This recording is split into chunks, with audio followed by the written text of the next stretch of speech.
Asia কাপের super 4 শেষ ম্যাচে রাত 8:30টায় দুবাইয়ে পাকিস্তানের মুখোমুখি হবে বাংলাদেশ পাকিস্তান এই অলিখিত সেমিফাইনাল কভার করছেন আমাদের সহকর্মী রঞ্জন শান্ত। সরাসরি চলে যাচ্ছি তার কাছে। রঞ্জন, টস জিতে বাংলাদেশ ফিল্ডিং করার সিদ্ধান্ত নিয়েছে, এই বিষয়টাকে আপনি কিভাবে দেখছেন আর কি হতে পারে আজকের ম্যাচের ফলাফল? আপনার প্রেডিকশন যদি জানতে চাই। বলতে চাই যে লিটন দাস তিনি নেই এই ম্যাচেও, তো সেটা একটা খারাপ খবরই বই কি। আর বাংলাদেশ টস জিতেছে, এটা অবশ্যই ভালো খবর।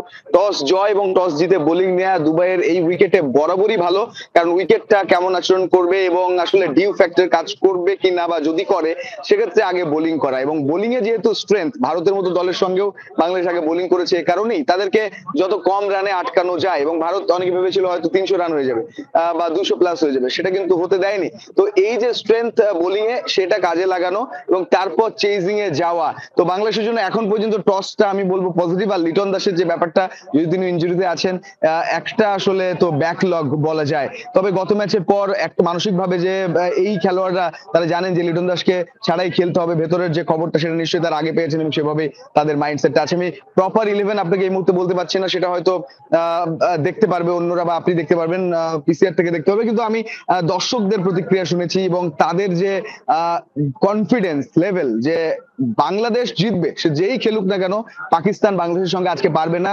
রোববারের ফাইনালে ভারতের সঙ্গে লাল সবুজের দলই যাবে। এই যে একটা আত্মবিশ্বাস গ্যালারি থেকে একটু পরপর বাংলাদেশ পাবে, যে কোনো আসলে বোলিং ইনিংসে যদি বলেন, যে কোনো আউটে, যে কোনো ক্যাচ উঠলে কিংবা যে কোনো কম রানের বা ভালো ডেলিভারি হলে, এটা একটা বাড়তি অনুপ্রেরণা। এটাই আসলে সেই লিটন দাসের যে কমতি শক্তিটা বা কমে যাবে যে শক্তি, সেটা আমার মনে হয় যে এখানে পূরণীয় হয়ে যেতে পারে। বাকি যারা সুযোগ পেয়েছেন তারা যদি সেরাটা দিতে পারেন।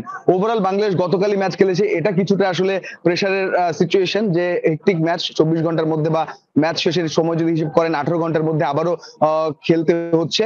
তো সেটা থেকে আসলে একটা তো ব্যাকলগ, একটা একটু কষ্ট সেটা আছে। তবে একইভাবে একটা এক্সপেরিয়েন্সের ব্যাপারও আছে, কারণ আপনি যদি দেখেন যে পাকিস্তানের শেষ ম্যাচটা কোথায়, আবুধাবিতে খেলে এসছে এবং সেখানে তারা একটা গ্যাপ পেয়েছে ঠিকই, কিন্তু দুবাইয়ে গত রাতে ম্যাচ খেলে আবারও বাংলাদেশ খেলবে, সেটা অনেক সময় পজিটিভ হতে পারে, একটা আত্মবিশ্বাস দিতে পারে। এবং ভারতের বিপক্ষে যেহেতু বলার মতো কিছু ছিল বোলিং এ আর ব্যাটিং এ, সাইফের ভালো একটা নক ছিল, সুতরাং তানজিদ হাসান তামিম বাদ পড়েছেন, নাসুম আহমেদও বাদ পড়েছেন। হোপফুলি আসলে যারা দলের সুযোগ পেয়েছেন ভালো করবেন। লিটন দাস নেই, এটাই হচ্ছে খবর এখন পর্যন্ত। তবে টস জিতে বোলিং নেওয়াটা সুখবর মনে হচ্ছে, সঞ্জনা।